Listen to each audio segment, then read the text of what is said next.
de 6h35 et 3 secondes. Alors, moi c'est Christine et je vous parle des nouvelles internationales. Alors, Hamid Karzai a été élu pour président d'Afghanistan et il a gagné. Mais ça a causé un peu de problème. Alors, Barack Obama est allé le parler. Il a félicité, mais il a dit que c'est temps pour changer les affaires. Il veut qu'on arrête toute la violence dans l'Afghanistan et il dit qu'il veut avoir des actes pour aider avec la corruption, le désordre, et parce qu'il y a plusieurs troupes militaires là-bas et il veut que tout le règne des talibans arrête et que le monde arrête de mourir pour n'importe quoi. Oh man! Merci Christine! Et maintenant, on envoie à Victoria. Bonjour, c'est la météo. Aujourd'hui à Montréal, il pleut et il fait moins 40 degrés Celsius. Demain, il fait soleil avec des vents de 2000 km par heure.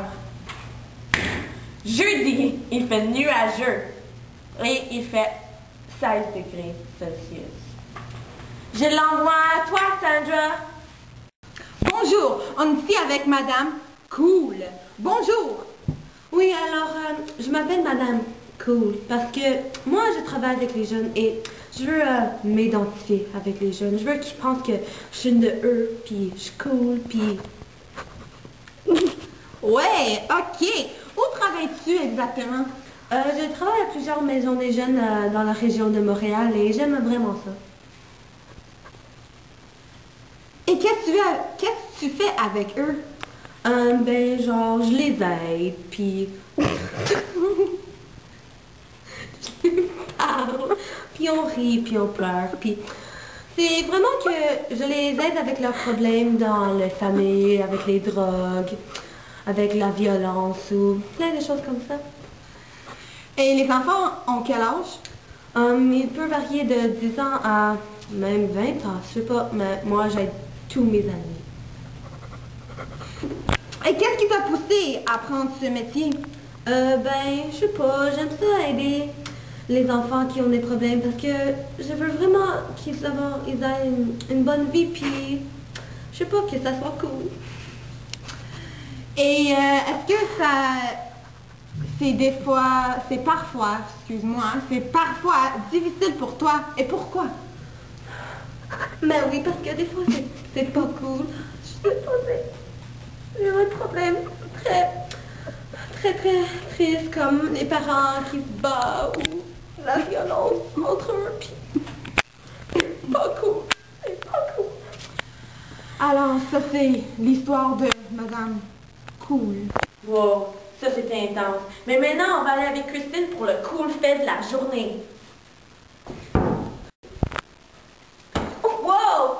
Est-ce que vous savez qu'il y a des dauphins roses? On se cache moins les jeux à soir. Alors là, on s'en va prendre une petite pause. Est-ce que tu aimes jouer les jeux? Moi aussi. Et maintenant, grâce à les échecs portables, tu peux jouer n'importe où. Tu peux jouer dans la salle de bain. Et dans la douche. Avec ton chien. En descendant les escaliers. Pendant que tu conduis. Et même dans la frigidaire. C'est mini, c'est portable, c'est les échecs, c'est les mini portables échecs. Et dans des nouvelles nationales, la grippe H1N1 a beaucoup de personnes malades et certains morts. Alors ici, il y a le nouveau vaccin et beaucoup de se posent des questions. Est-ce qu'il est très bon pour toi? On ne le sait pas. Il y a certaines filles qui sont très tristes après avoir eu le vaccin. On va aller les voir. Bonjour, je suis ici avec Maria Sween et Madame Sween qui est très triste parce que il fait presque 2 semaines que Maria a eu le vaccin pour le H1N1 et maintenant elle est très triste parce que c'est une histoire très tragique. Maria, elle ne peut plus marcher ni parler. Elle peut seulement parler normal quand elle court ou quand elle marche en arrière. C'est une histoire très très tragique et très triste pour toute la famille. Alors maintenant, on va aller voir Maria pendant qu'elle essaye de marcher et essaye de parler. Alors Maria, comment tu te sens? Je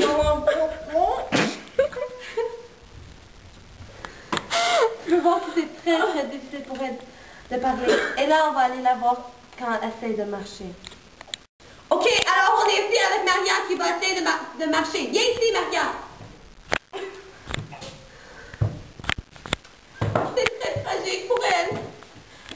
Ok, Maria, montre-les comment tu peux marcher quand elle est fière. C'est très très bizarre. Ah, c'est normal. Alors, tu peux voir maintenant comment ce vaccin est tellement bizarre et tellement dangereux. On va parler à la maman. Comment tu te sens? Très triste et très tragique. Est-ce que tu regrettes prendre ce vaccin? Oui, je regrette, mais c'est 1 en million qui a ses conséquences. Alors, je suis Christine Morin avec le H1N1 vaccin. Wow, ça c'était intéressant. Je vais avoir à toi, Victoria. Et me voici avec votre fait divers de la journée. Claudette Verret a été accusée du meurtre de sa sœur et de conjoint de cette dernière en 1979, mais l'enquête vient juste de finir ce lundi dernier. L'enquête a duré 30 années. C'est le témoin Marie-Pierre Lapalme, sa colocataire, qui a tout reporté à la police. Marie Lapalme lui a tout confié le meurtre. Elle subira son procès dans les prochaines semaines. Wow, ça c'était intéressant. Je vais avoir à toi, Kendra. Allô, on est ici avec Madame Uschlin Schlubenschlaber. Allô? Allô? Alors, tu es un philanthrope. Oui. Que fais-tu comme service volontaire? Pas beaucoup. Je travaille au SPCA, et, dans la rue et au sous-populaire et dans le shelter des femmes battues. Et j'ai fait des sacs au IGA. Oh, c'est magnifique. Laquelle préfères-tu? Le SPCA. Et pourquoi? Parce que j'adore les animaux. Elle adore les animaux. Oui. Depuis quand fais-tu du travail volontaire? Depuis que j'ai 11 ans. Alors, ça fait maintenant 26 ans. 26 ans, ça c'est très long. Très longtemps. Et qu'est-ce qui t'a inspiré pour commencer votre service volontaire? Je voulais redonner à mon communauté des services qui m'ont rendu comme quand j'étais enfant. Alors ça c'est l'histoire de Madame Schlubenschlaber.